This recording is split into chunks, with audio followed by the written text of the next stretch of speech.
You guys. Thank you. So thank you everybody for joining us today. My name's Sophie Arnold. I'm the Executive Manager from UN Association of Victoria. I'd like to acknowledge the lands on which we're all meeting today and acknowledge their elders past, present and emerging. I'm on Wurundjeri land in Northcote in Melbourne, and I know we're all calling in from different places. We are really, really pleased to have everybody here tonight. And I'd like to thank you all for registering so enthusiastically. But we're also very pleased, and I know this is why you're all registering, because we've got three fantastic speakers tonight. Elizabeth Perrin has come to us through our Young Professionals Network. So we were sorry when she was leaving Australia, so it's fantastic to be able to reconnect with Elizabeth.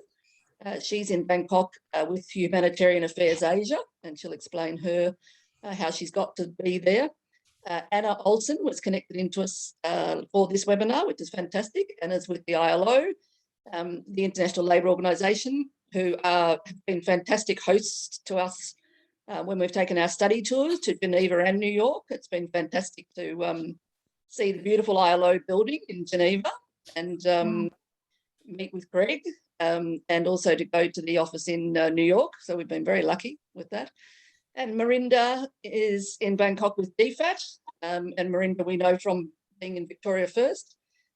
So we've got fantastic speakers. So thank you all very, very much for agreeing to be here today. And I'm going to start us off by asking each of the speakers to tell us a little bit about their career trajectories.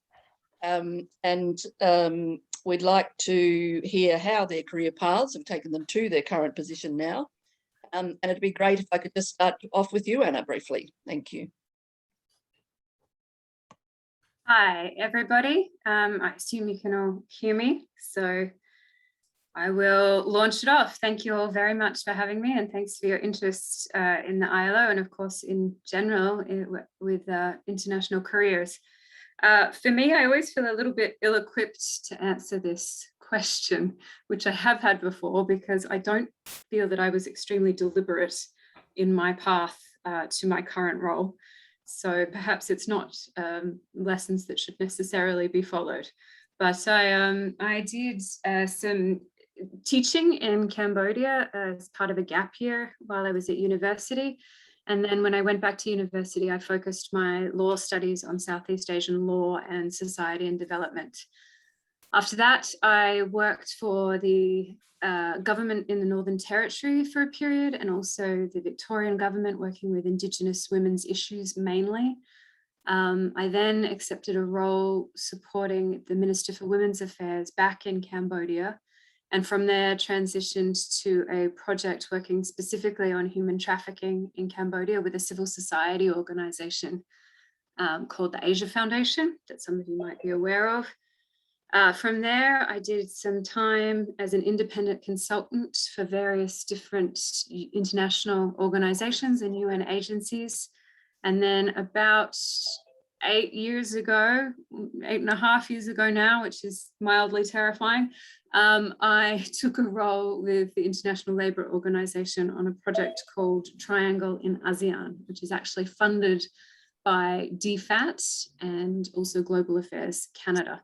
So I moved to Bangkok, and that's kind of how I got here, I guess. The reason I feel a little bit reluctant in sharing that story sometimes is because the traditional path into a lot of the UN jobs are through internships and some of these other unpaid avenues, and they are a really good I guess, door to push open if that's something that does interest you. And I, of course, I haven't actually done one, so I can't speak to some of the selection processes and the experiences of being an intern in an office like my own. But it does give you some idea of how I ended up here, deliberate or not. And I think as much as you say that as well, that it also will give hope as well, that it's, sometimes you don't get through the traditional routes and sometimes you have to go different ways. So maybe that's a lesson in that as well. Marinda, if we could ask you to let us know about how you've got to where you are now. Yeah, well, the main point of contrast is I did a lot of unpaid work, so I'm actually slightly envious of you, Anna. Thanks also for inviting me, and it's really nice to be here on a panel with two other people who are here in Bangkok, even though we haven't necessarily been able to meet that much in person given lockdown.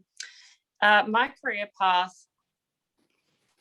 was not necessarily traditional either, but I guess one of the main points I want to make is that a lot of the work I did leading to this had nothing to do with international affairs. It was really hard to break in. And I think it's important to acknowledge that everything is still a stepping stone. And if you persevere, you can end up in a role that is very targeted to what you're looking at. So that's the general overall message. At uni, I also studied law, like Anna, so I did arts, law and languages. I did those because I really enjoyed them, and I also really admired Julian Burnside. So I thought if I never get into DFAT, I'd love to, do something to do with refugees. Anyway, I have, but it's been quite different. Anyway, so my main point with the uni studies is, I mean, most of you are probably well through your uni studies, but do what you like and do something that you think is useful. Also, if you're going to pursue further postgrad studies afterwards. I started with volunteer work because I enjoy it, and I also couldn't get an internship. It's really competitive to even get an unpaid internship when you don't have relevant experience. So if you are finding it difficult, one way is to do some volunteer work, first of all, which is also competitive, but often a way to get in. So I did volunteer work at a community legal centre, and then I also did some research volunteer work for the Red Cross. That then opened the doors for internships. So I mainly did government ones, both state and federal. So I was with places like Department of Premier and Cabinet, Legal Services Commissioner's Office, and the Victoria Law Foundation. And none of these had an international focus, at least the roles I was doing, but they all had transferable skills. So whatever you do, try to think of, what skills you're getting out of it and how you're going to be able to demonstrate that that's helping you to perform a particular role that you're targeting down the track. I also did one legal clerkship in a law firm, and I realised very quickly that corporate law was not for me. And then I finally got an internship that was relevant to international relations, and that was with DFAT in Geneva, where I worked at the permanent mission to the UN in my final year, and that was a really cool experience and learnt a lot. This finally led to paid work, which was very exciting because by this point I was quite poor. So I didn't get a job straight away doing global affairs. I got a job with the state government doing something called the Victorian Public Service Graduate Program, which I also highly recommend.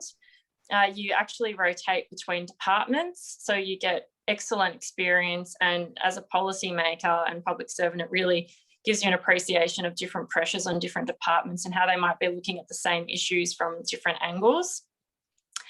I'm just going to skip a few things here. DFAT, I got into DFAT after I'd already applied once. They kind of prefer when people have a bit of experience under their belt. So we have two main streams. I'm happy to talk about that later in Q&A if anyone is interested or has any questions, as well as other ways to get in outside of the grad program. And at DFAT, I've now been there also scarily for about 5.5 years. I've covered a huge range of areas. I mainly work on international security issues and also free trade agreements and economic and trade and investment issues. And there are a few highlights I was going to talk about, but I might leave it for questions if anyone wants to ask, so we can move on. Thank you. And we've just had a question come up that I think people are going to want to hear from you as well, Elizabeth.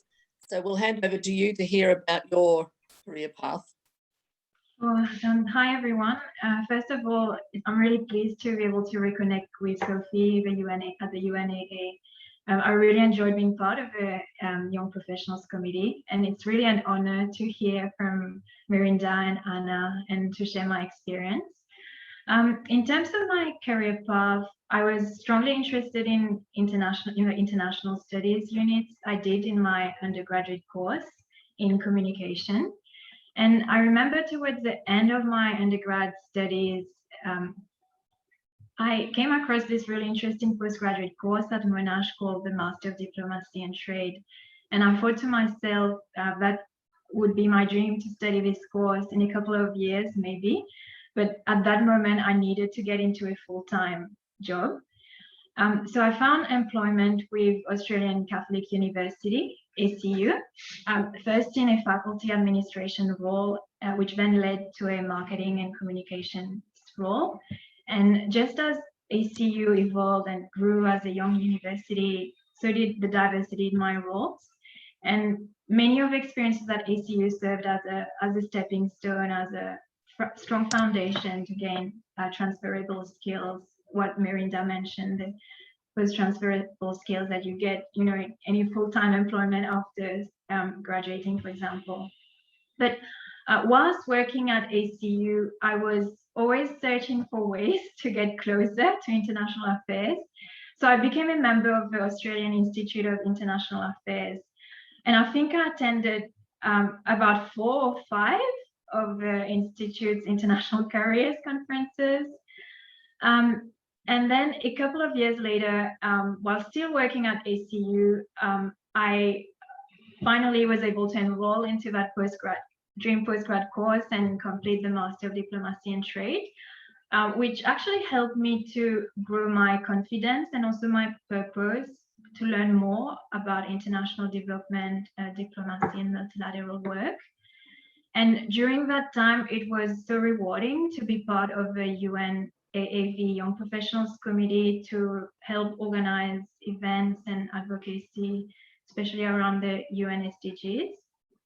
And then when completing my postgraduate, I knew that it was really time to transition into international work because I felt that I had served my purpose in my university marketing job.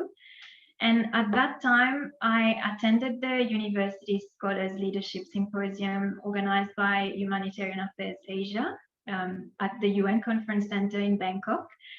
And this was transformational because it gave me hope and courage to believe in myself and my international career aspirations, despite rejections or not getting responses from doing job applications. And then the opportunity came and I took the risk to leave my full-time university job to take on the global internship program with Humanitarian Affairs Asia and move to Bangkok to get closer to doing international work. And I think, and am I correct in saying that was unpaid to start off with, Elizabeth, when you first? So meal and accommodation allowance. And I think I relate with what Mirinda says, but you start off quite poor, but if you're passionate and you're eager to do it, I think, and you take the risk, and that's the reality, I think, of international careers. And we've had a question, Mirinda, about how did you support yourself while you did that much unpaid work? Okay, so I'm not going to lie, I was very lucky. So I basically did my Geneva internship on my 21st birthday savings. So I was lucky that I had family friends who were giving me money for my birthday, but instead of using it on, I don't know, fun stuff, I used it so I could talk about nuclear weapons at the UN in Geneva, which I was absolutely what I wanted to do.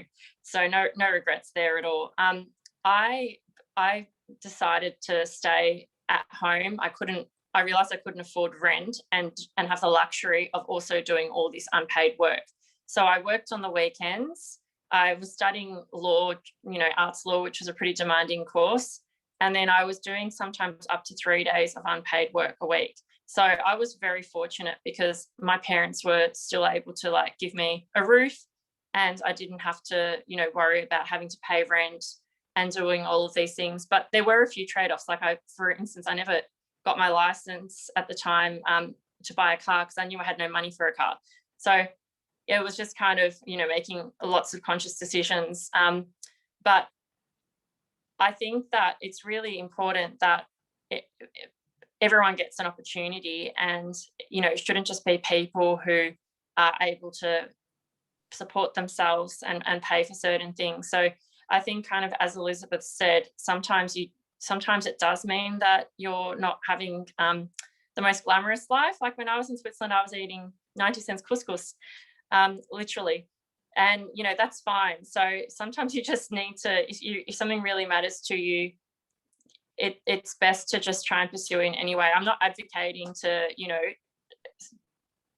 always go out there and never earn any money. But I guess the point is, as Elizabeth said, is that sometimes at the beginning, it takes a while to kind of break in and to get the experience that you want. But then later on, everything else comes. So, I'm on a posting now and I can eat whatever I like. I have amazing conditions. So, it took a while, but you do get there. And it's I think it's worth the sacrifice personally, but that's because I really enjoy the work. And I was just about to ask you, Anna, and you've jumped in here, so that's fantastic. The ILO, of course, would prefer that, and as we would all prefer, that these things are paid. And so the ILO does provide stipend for interns, and there's a link that we've just put in there, which is fantastic. Thank you, Marinda. Thank you for Marinda, and also for Anna for that. I'm just, there's some questions coming already. I'm just going to ask a couple more questions of the panelists, and then we'll get into all these questions. But we were going to, Marinda, just ask you a bit more about working for DFAT in Bangkok. Just a brief outline of what you are doing and how that means that you interact particularly with other international organisations. Sure. So first of all, at the Australian Embassy in Bangkok, it's one of our largest embassies in the world. So, we've got about 120 throughout the world, and some of them are tiny. Some of them might only be manned by one person. So, different embassies have different vibes, and it also often aligns to the strategic importance of various parts of the world to the Australian government. So that's been interesting, being part of a bigger embassy, and it means you've got more carved out portfolio, which I enjoy.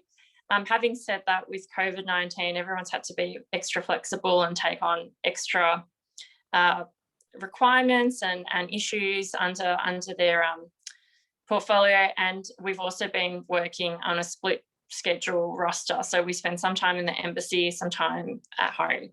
I thought I'd quickly talk about the role of the diplomat very generally before I speak about what I actually do. So it's always quite difficult to explain what diplomats do. I like to explain it as a mix of different jobs. It's kind of like being a consultant, being a public relations agent, being an events and project manager, being a journalist, sometimes being a lawyer, and sometimes being a travel agent. So, I mean, that's very honest. That's not like the department's view. Nothing is that I'm saying tonight. But, just from my own experience, it's really an interesting mix, and that keeps the job very fresh. It means it's challenging, and that's why I love it. I'm happy to go into a bit more detail about those different jobs and why I think it relates, but I'll leave it potentially for questions. My portfolio generally, I came over to essentially keep working on security issues because that's my passion. What I do is mainly COVID-19. So I am the lead for the Australian government in Thailand on all COVID-19 matters. Again, you have to be flexible and adapt and be resilient and everything else, which we can say for when we talk about advice. But I think the lesson for me there has been that it's completely not what I came over to do, but I'm learning a lot. It's important to the government and it's an opportunity. I still do some, quite a bit of this, pretty much do all of the bilateral security work, whether it's human trafficking, counterterrorism, cybersecurity, people smuggling, for instance. And then I also am working with our councillor on our new strategic partnership between Australia and Thailand. So that covers the breadth of our bilateral cooperation, as well as working on things like scholarships and some Mekong sub-regional issues. So as you can see, it's very broad. In terms of how I interact with other international organisations, we obviously work extremely closely on a thematic basis. We draw on their expertise, like Anna's, and we tend to we usually fund international organisations to assist with either project delivery or to provide research and advice. And also we often have briefings on, pressing challenges and come together with like-minded embassies and international organisations to try and think of best practice and feasible solutions. Some of my examples of interactions with international organisations include on COVID-19, I engage with about maybe 6 or 7 UN agencies, particularly WHO. And I also work with international NGOs, for example, on counterterrorism. Hugely broad. And just keeping up that theme, Anna, the ILO is obviously a key part of the UN, although it predates the UN. But could you talk to us a bit more about how the international system and the UN operate in Bangkok? Sure. I'm glad you said it, because we're very proud of the fact Yes. that we predate the UN. Greg Vines has told us but- that each time we've been there with the study tours. Look, so does the Karen Women's Organization in Myanmar. So predating the UN should not really be the sole achievement of our ILO. And the Karen Women's Organization reminds the UN of it regularly too, which I kind of love. Yes, the ILO is actually a specialized agency of the United Nations. And it's a difficult question, because I can only obviously speak to my experience with the ILO with respect to how the UN system works. For those who might not know what the ILO is, we're the UN agency on the world of work, all things to do with workers' rights, labor issues, labor economics, labor market, some of the more fundamental principles and rights at work that Marinda has also been discussing: forced labor, child labor, etc., etc. Sometimes our comms department calls us the organization that brought you the weekend, which I always kind of liked.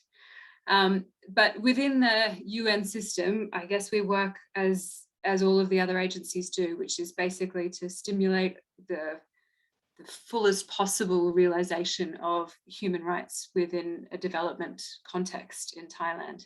So that means talking to governments, that means talking with civil society.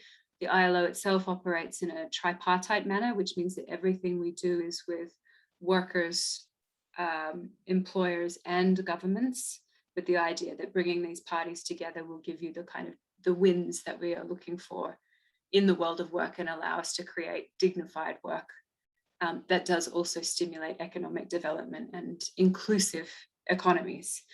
So, of course, we're driven at the utmost level by the Sustainable Development Goals, but the ILO, of course, also has 100 years of conventions and recommendations that drives our work. And from a personal perspective, I really enjoyed coming to the ILO and having some of those guidelines for the way that we actually do our work. I came out of an NGO background, and it was often like trying to tell people to do things because they were right or because it was a good idea.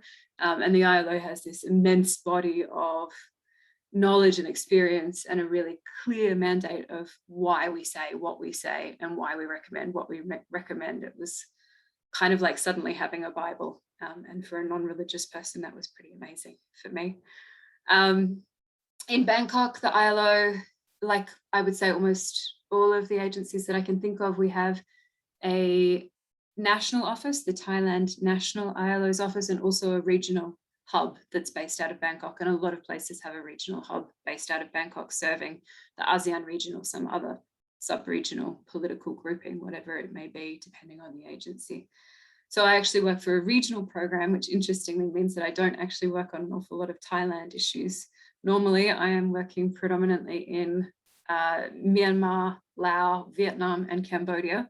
Of course, that has not been possible for the last little while. But a regional hub in particular is one of the more interesting places I think you can end up, because it does give you that sense of some of the broader work beyond the bilateral, strictly just ILO Thailand work. My project itself does what I have kind of outlined already. We provide support and technical assistance to the governments that we work with, in this case on labour migration and developing laws that will better protect migrant workers and better protect migrant rights and promote the decent work and decent working conditions for those individuals. And that includes preventing trafficking, forced labour, and what the Australians are increasingly calling modern day slavery. It means working with duty bearers to build their capacity around understanding those issues and what it is that they actually have to do to protect migrant workers' rights. And it means also providing services to migrant workers themselves. So when they have complaints, when they haven't been paid, when they've been injured at work or they need some other kind of compensation, we run a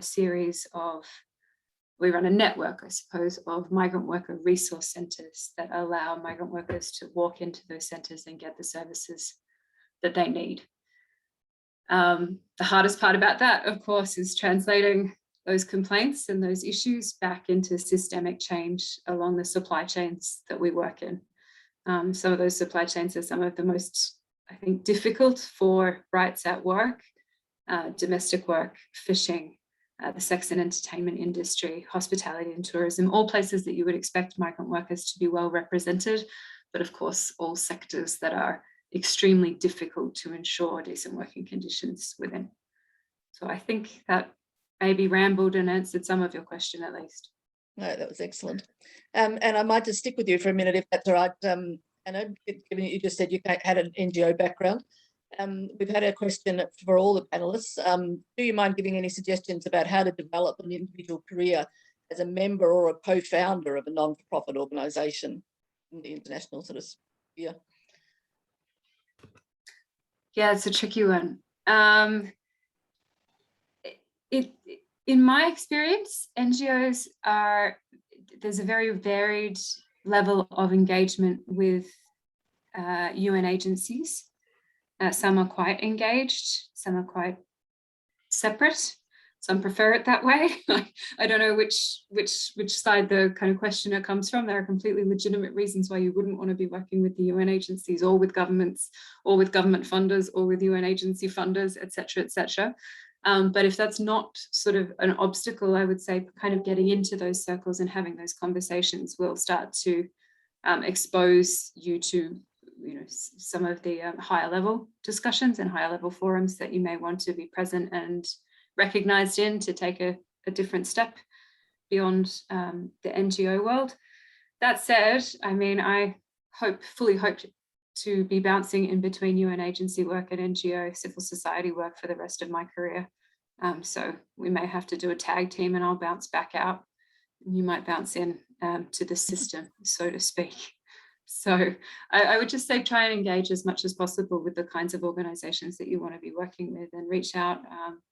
The UN is not always the greatest at maintaining the most up-to-date networks with civil society, or perhaps the most activist networks with civil society. So I do encourage you to reach out if there's somebody or an agency, which I'm sure there will be, that specifically looks at the mandate that your NGO is also looking at as well. I mean, I know I speak for probably Merinda, there are more human trafficking networks than you can poke a stick at. So if that's your area, there's certainly avenues into becoming more involved with the broader discussion. And Elizabeth, would you be able to pick up that as well? I think I agree with Anna, and I would say definitely, the connections that you have with, for example, the UN or other organizations is quite important when you want to, I guess, work in that area, in the non-government organization area. And I think there's a question as well in the chat box right now about, whether you need like a specific skill or area of interest.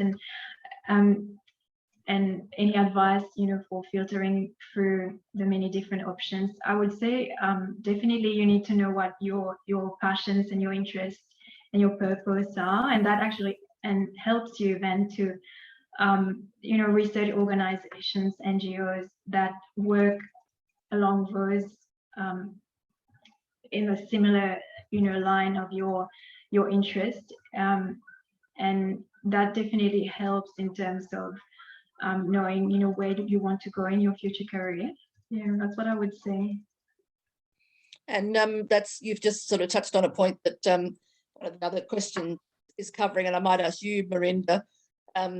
Somebody saying that they would like to work in an international or an intergovernmental organisation, but are having trouble figuring out what specific field or area. Do you have any further advice?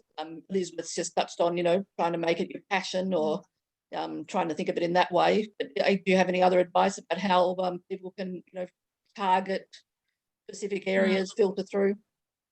Yeah. So I completely echo, first of all, what Elizabeth said. I think the most important thing is to do something that you're passionate about, because you spend a lot of time at work and you're going to have days that are wonderful and days that are a bit challenging, or moments that are challenging. So if you do something that aligns to what your purpose is, whether that's values driven or monetary driven, if it's NGO work, probably values driven, then that is going to kind of help you filter, and it's also going to help you stay in it once you get there. I think the advice I would give though is, you also, and this is something quite a lot of my mentors say to me, and I don't really like it because I'm like, I have no idea where I'm going to be in 5 years' time. But when people say, where do you want to be in 5 years' time? Where would you love to be, say, in 10 years' time? Obviously, we can't plan our lives, and COVID has taught us that. But it is actually helpful to reflect on that, because you can kind of do a backwards exercise where you can say, I would really, like, ideally, my dream would be to be doing X in 5 years' time. And then saying, what do I need to do to get there? And it's so basic, but a lot of people, like a lot of us, just don't really do that. We're kind of like scrambling and kind of get anxious and worried about getting that first gig and thinking, oh my gosh, I'm getting older, or like time is running out, or I don't know, whatever the case may be. But if you like take a step back, you can actually, it's surprising how things can fall into place without you, like by accident, I kind of like to say. So you have that overall goal, you try and take proactive steps to get there. You might have to do a few things along the way where you think, I have no idea why I'm doing this. This doesn't seem to really fit in my plan, but I still feel like it's worth doing, or I can still see that the subject matter is very different, but the skills are still going to be relevant. And I think organically, you will filter and things will happen. So I guess what I'm saying is, obviously you need to be targeted in what you actually apply for, but what actually ends up happening in reality is often quite different to what you think. So, basically throw your hat out into anything that you're interested in that you still think is of relevance and you're going to enjoy, and just see where it ends up. I've got actually a really good example for this. So when I did the volunteer work for the Red Cross, I don't even know what I wanted to do, but I wanted to do something that was not the topic that they gave me. They've asked me to research treaties on cluster munitions. And I was like, oh my God, why do I have to research about weapons? I'm not interested in weapons. Anyway, little did I know, that was the key thing on my CV that got me my DFAT internship. They didn't care that I had good grades from law or that I'd done this and that, because a lot of other people had too.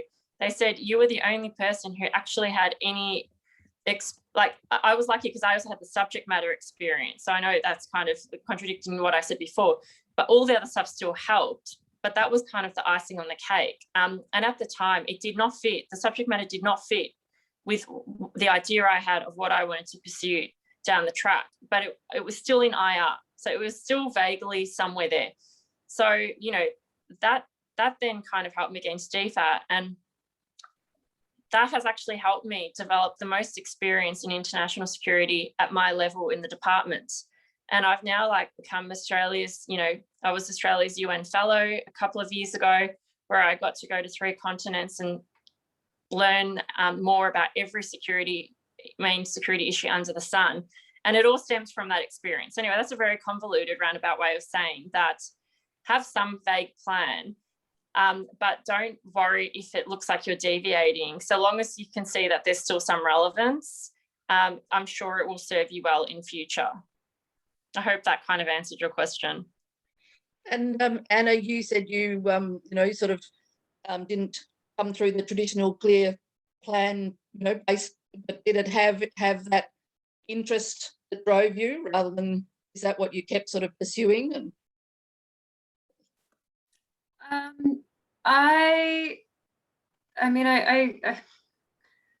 knew broadly what I wanted to do, and I knew that I wanted to do something that was about rights, and probably particularly women's rights for me, but that was the sum total of what I knew getting out of university.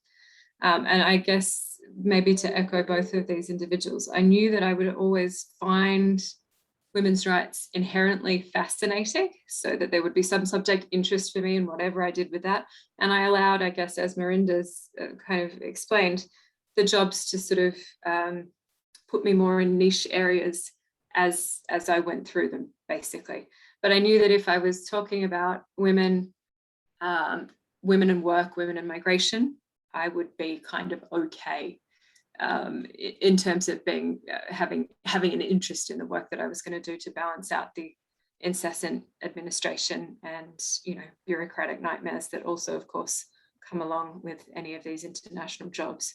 So I mean, I wouldn't want the person who's looking for their particular area to worry. I think if you're here already, you probably have a broad enough interest that you'll be able to continue to shape that through the professional and, of course, the volunteer and other opportunities that come your way.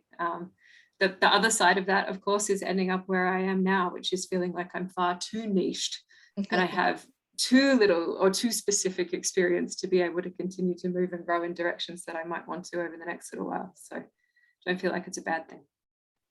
And Elizabeth, we've had a question about what work does Humanitarian Affairs Asia do and what impact you've had? Yeah, sure. Well, Humanitarian Affairs Asia, it's an NGO which is a member of the UN Global Compact, and we are dedicated to building a global community of social change makers by empowering young people. So we have some niche events, youth empowerment events, such as the Peace Summit of Emerging Leaders. And so, for example, when I started my internship early in January 2020, before the pandemic, I actually experienced what it takes to run a large-scale global event through the Peace Summit at the UN Conference Center, and how the civic engagement of youth can actually contribute to peace and positive social change. And our other events include the University Scholars Leadership Symposium that I mentioned. And next year, we have a Green Summit, again at the UN Conference Center in Bangkok, and which is not just, sitting in the conference center and hearing from amazing speakers and networking, but it also includes an experiential learning day of green activities in the community. So to prepare for that, our team actually did a couple of site visits outside of Bangkok to locate activities for our delegates to be part of, such as mangroves, forest conservation, river cleaning, and coastal conservation. So our main mission is actually youth empowerment and being an advocate for the UN SDGs. And that's something that actually attracted me to accepting the internship with Humanitarian Affairs Asia, because through the UN AAV Young Professionals, I was actually advocating for the UN SDGs, at a local level, organizing events in Melbourne. And knowing that Humanitarian Affairs Asia do that at a global level, because we actually reach out to universities around the world, youth organizations, to encourage young people to attend our events. And so being able to actually advocate for the UN SDGs at an international level. That's something that I really enjoy. And of course, with the pandemic, the organization's needs change. We really wanted to find ways that we can continue to, inspire and empower our global community and of young people. And so I actually got to help with, building the global communication strategy and implementing our Lead the Change newsletters to continue to reach out to our audience, and also in interviewing inspiring individuals and innovative projects around the world to include in our communications. And because we focus on youth empowerment, we actually have our global internship program every year. And but last year and this year, because of the pandemic, so we changed that into a remote internship opportunity. So we actually had 3 rounds of remote internships to allow young people to contribute to humanitarian affairs writing, design, and projects remotely. So I was involved in supervising the interns on that. And we also do actually have local, community work, because we have a partnership with the Thailand Ministry of Education. And through that, I'm also a volunteer English teacher at Darakam School, which is a local government school in Bangkok, and to actually help help improve the English language capacity at the school, and which is very important to address, Thailand's economic challenges. So, despite the challenges with sometimes the language barrier, Thai and English, because, for example, my students and the teachers' level of English is still, not yet completely at the conversational level, and my Thai is very basic. Despite those challenges, and sometimes with infrastructure as well, because especially during the rainy season, the entrance part of a school gets flooded, and it's hard to actually get to a school without getting your feet wet. So those are some of the challenges, but I really value being able to do that, like kind of field work in the community as well. So I think in your question, Fergus, you mentioned about the impact that we've had. So from our past delegates, so we've been running youth empowerment events for over 10 years now, and many of our past delegates all around the world have, developed projects, collaborations, have set up their own NGOs. For example, we have an Australian, Jack Crowden, who's actually set up Lighthouse International, and he's providing digital education to schools in PNG and other countries in Asia. So that's where, we actually want to, give young people, to empower them and give them a voice that, they can also be part of positive social change. Yeah, so that's basically what Humanitarian Affairs Asia does, and I'll share the link to our website in the chat box for anyone who's interested. Yeah. Fantastic, thank you, Elizabeth. And Marinda, we have had someone wanting to take you up on your offer of talking more about the DFAT graduate application process. Okay, well, I did my homework because I did it quite a few years ago now. It hasn't really changed terribly much, but just so you know, applications will be opening in late February, early March next year. I'm just going to read off from the website a few points. So they highlight that they like people from a diverse backgrounds, which echoes what I said. It's interesting because they're now actually saying that they have a mix, they would like a mix of fresh graduates and graduates with several years of professional experience under their belt. So depending on the year you have applied, sometimes people, just depends who applies that year.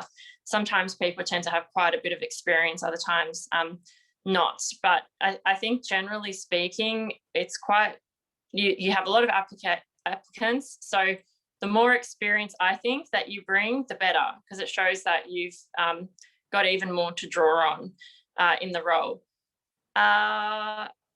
There's no age limit on graduates. And in terms of what they're looking for, it's a 2-year program still. In terms of what they're looking for, they want people who are curious about the world and interested in challenges. They highlight strong academic record, but they also say that it's really important that you can demonstrate you've got extracurricular interests and preferably have some work experience as well. And they say paid or unpaid from any background, but with a genuine interest in Australia's foreign development and or trade policy interests. And that's actually probably something I might make a quick comment on. I remember when I did my application, it was really important to have something in your CV where you could show an interest. So, you know, I think I also used to go to the Australian Institute of International Affairs event sometimes. Like, even if you haven't had the chance to work in it or volunteer or intern in it, there's still plenty of ways to show that you're interested. You can even just demonstrate that your awareness of global affairs, even just in your actual application itself. And yeah, they tend to be 2 streams. So there's corporate and policy. So corporate is extremely broad. So my friends who came in through that stream, they might do things from as broad as like HR to finance. And then policy grads tend to focus on either foreign trade and investment or development issues, but you mix it up a lot. So in my 5 years, I've mainly worked in foreign policy and trade and investments, but you always come across a lot of the development work organically and learn about that, which is really good. And to really be able to prosecute our national interests, you need to have an understanding of how they all interrelate and are codependent as well. So, you know, it's in terms of the diversity of issues that you cover and the sorts of opportunities you get, it is real. Like, I really, really recommend it. I'm still extremely passionate after a couple of years. I'm going to be working for it much longer. I think we have to work to at least 70 these days. But yeah, I highly recommend it. And I think I think you have to also be prepared to apply, you know, more than once, Merinda. I think that's just what I was about to say. So in my year, most of us actually applied 3 times before we got in. And I remember the first time I applied, I was heartbroken. I was like, I just finished the DFAT internship. It's my 7th internship. What else am I meant to do? Do not do 7 internships, by the way. That was crazy. But, you know, I realized that they actually they wanted that year people who had more work experience. So while I had lots of internship experience, I was a fresh grad. And actually, I'm a strong believer that things kind of happen when they're meant to happen. And when I did join, I was so much more relaxed about it, because I had a very good job as a lawyer in the state government. I was very happy. And I was like, if it happens, it happens. And if it doesn't, I've got another good career pathway this way. And in the state government, there's also excellent opportunities to work in the international field. Most departments, we're not really told this at uni, but most departments have a huge international focus, whether it's health or education, Department of Premier and Cabinet. So, you know, I also do commend the state government roles to you as well. And I just also wanted to make, I know I'm talking about DFAT, but I just wanted to make a quick point that also, other than the state government jobs, there are so many different ways you can get involved in international work. You can get involved in the private sector. You know, you might end up working a lot on, for example, Anna was saying, modern slavery and supply chain issues. You know, you might become a consultant where you're actually advising the government a lot on different strategies that we're developing. There are so many amazing NGOs and international NGOs that you can be be part of.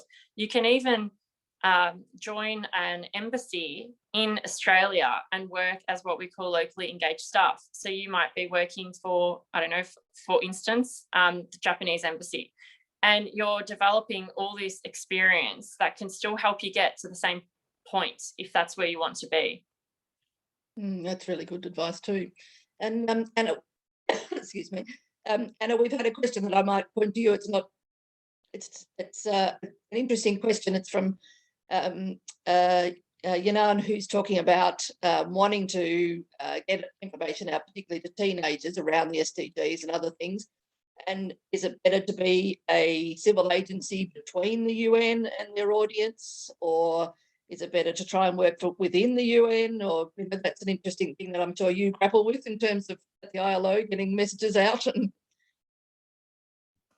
working in partnership. And it's not what I'm going to be able to answer terribly successfully or very clearly, unfortunately. I did see the question. I think you're going to have to push open as many doors as possible and see which one basically opens. I think the local network approaches are often much more successful than going to sort of, writing a letter to a random info@UNNewYork.org kind of situation. So if there are ways that you can use your local organizations to get in, that may well assist. If there are a whole bunch of specific SDG organizations, the ILO runs one, for example, on Alliance 8.7, which is on child labor, forced labor, and that has a newsletter, and you can start to be involved in that way. So I would say, without sounding like I have absolutely no strategy at all, kind of that scattergun approach and see who actually responds to you, because it is a monolith and it's very difficult at a lot of times, including for myself, to get the answers or to get the people that you think you need to answer. But they will keep pushing doors open for you, particularly if you've got something to offer. And I think with Youth Voices and around the SDGs, the interest is there. So go for it and see who responds, and they can be the winning agency or individual or who knows what. And Anna and Elizabeth, sorry, from a sort of your focus on youth empowerment, would you have any other advice for, Yeah, I totally agree with what Anna said. I would say do a bit of research as well as to what are the projects that the UN might have, for teenagers, young people, because often that's ways in which you can get involved through that as well. And I know that there's many different projects on different areas. And just apply and be bold and apply, and there will be something that will come out of it for sure. And as usual, we've run out of time. We could I know we could be discussing these sort of issues and for ages, but we will thank everybody. I know Elizabeth and Merinda are coming to the end of busy days in Bangkok. Anna, who is normally Bangkok based, is currently in Germany, just to confuse everybody, and has already had a lot of hours and has got quite a lot of hours ahead of time. So thank you to all our speakers, Elizabeth, Anna and Merinda. It's been fantastic to be back in touch with you, Elizabeth and Merinda, and thank you so much for responding so positively. And Anna, it's been lovely to work with you for the first time, and I hope we can stay in contact. We have Judy on the call here today, who did take part in one of our UN study tours. Pre-COVID, we were running tours to the UN and Geneva each year, hoping to start those up again post-COVID, but we are also hoping to introduce a Bangkok study tour. So we'll keep all of you in touch with those plans, but they have been a fantastic way for people to learn more about the international system, and from not-for-profit organisations and volunteers and students. We've had a whole mix of different people involved. And if anyone on the call today also would like us to run any other particular focused international career events, please let us know, because as you can see, we can get very good speakers. So on that note, I thank you all again for being part of tonight, and we'll hopefully see you all again, either online or in the face-to-face at some point soon. So thank you all very much. Thank you. Thank you. Thank Good luck, you. everyone.